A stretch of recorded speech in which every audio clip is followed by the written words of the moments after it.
Hello students, I am your teacher Aisha and today I will teach you second chapter of class 8 Dream Children. But those students who missed the first chapter, please consult previous videos. Now let's start the chapter. Children love to listen to stories about their elders. When they were children, to stretch their imagination to the conception of a traditionary great uncle or granddam whom they never saw. It was in this spirit that my little ones crept about me to other evening to hear about their grandmother Field, who lived in a great house in Norfolk, 100 times bigger than that in which they and Papa lived. बच्चे जो होते हैं उन्हें अपने बड़ों के बारे में कहानियाँ सुनना बहुत अच्छा लगता है जब वो छोटे थे। वो अपने ग्रेट अंकल ग्रैंड डैम जो कि परनानी या परदादी को कहा जाता है उनके बारे में कहानियाँ सुनना जिनको कि उन्होंने कभी नहीं देखा है।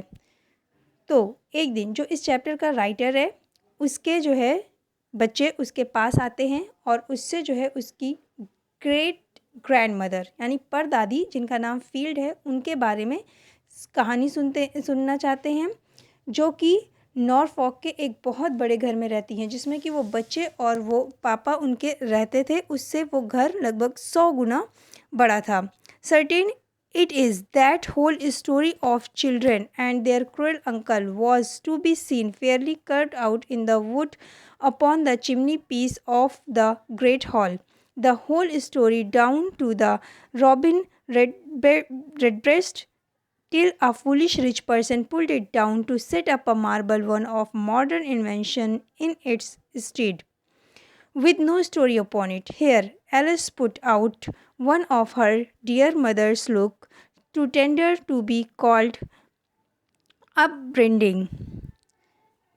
वो बच्चे जो है ये कहानी जो है रॉबिन रॉबर्ट्स की थी जो कि जो है जो वहाँ पर जो बहुत बड़ा सा हॉल था उसमें चिमनी पीस जो थी उसके ऊपर लकड़ी का एक पोर्ट्रेट बना था जिसमें जो है उस बच्चे की और उसके क्रूएल अंकल की कहानी साफ साफ दिख रही थी उभरी हुई थी जो है तब तक जब तक कि एक बेवकूफ़ जो है अमीर इंसान ने उसको वहाँ पर से हटाकर वहाँ पर एक मॉडर्न इन्वेंशन का मार्बल नहीं लगा दिया जिसके ऊपर की कोई स्टोरी नहीं थी। देन आई वेंट टू से how religious and how good their great mother Field was. How beloved and respected by everybody, though she was not indeed the mistress of this great house, but had only the charge of it, and yet in some respect she might be said to be the mistress of it too, committed to her by the owner who preferred living in a newer and more fashionable mansion which he had purchased somewhere in the adjoining country. तो वो जो है बताते हैं कि उसकी grand mother field वो बहुत ही धार्मिक महिला थी, बहुत ही अच्छी महिला थी और वहाँ पे जो लोग थे हर कोई उनसे बहुत प्रेम करता था और उनकी बहुत रिस्पेक्ट करता था। वो कुछ लोगों का मानना है कि वो जो ग्रेट जो बहुत बड़ा घर था वो उसकी मालकिन थी, कुछ लोगों का मानना है कि वो सिर्फ केयर टेकर थी और उसका जो असली मालिक था वो उसी कंट्री में कहीं जो है किसी जगह पर बहुत ही फैशनेबल मेंशन में रह रहा था। लेकिन but still live in a manner as if it had been her own, लेकिन वो इस तरह से रहती थी उस घर में कि जैसे वो उस घर की मालकिन हो। उन्होंने जब तक वो जीवित रहीं उन्होंने वो डिग्निटी बना के रखी और उनकी मृत्यु के बाद धीरे धीरे वो ख़त्म होने लगी।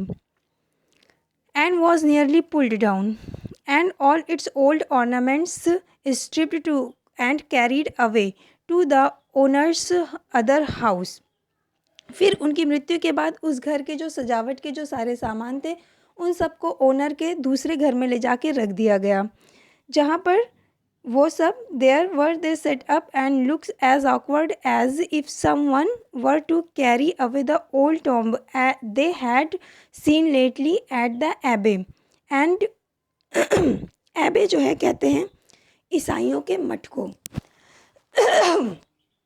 वहाँ पर वो ऐसे लगता है कि जैसे समाधि रखी हो स्टूडेंट्स, और वो जो सजावट का सामान है वो वहाँ पर उस घर में बहुत ही अजीब लगता है। So students, this is all about for today. Let's meet you in next video with the second part of the chapter, and then you have to write the Hindi meaning of the highlighted words. Have a great time.